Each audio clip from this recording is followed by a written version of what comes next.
kaliwat kanan ng mga mukha ng kandidato sa mga pader at poste ngayong election season. Dahil dyan, tiba-tiba naman ngayon o na naman ngayon ng mga printing shop para bigyan ng mukha ang balita, Mobile Journal Ivan Tarinque. Hindi na magkanda-ugaga ang mga empleyado sa printing shop na ito sa Recto, Manila. Lahat sila may sariling gawain mula sa pag-layout, printing at hanggang sa paggupit.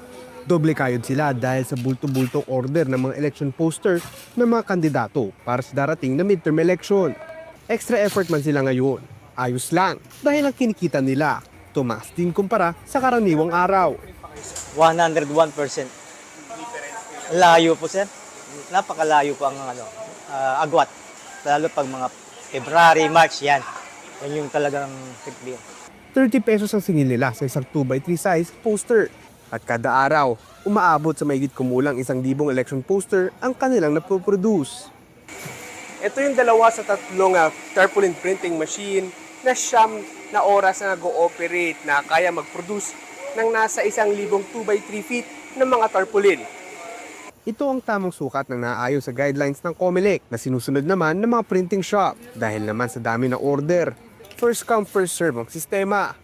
Ito ay para maiwasan ang gulo at masigurong maayos ang daloy ng kanilang trabaho. Tatapusin namin yung nauna. Mahirap kasi po yung, yung isisingit mo yung bago. Siyempre, magagalit po yung nauna. Ayon sa Republic Act No. 7166, Section 13, may spending limit ang mga kandidato. 3 piso kada isang registered voter ang budget para sa may political party, habang 5 piso naman para sa mga independent at party list group.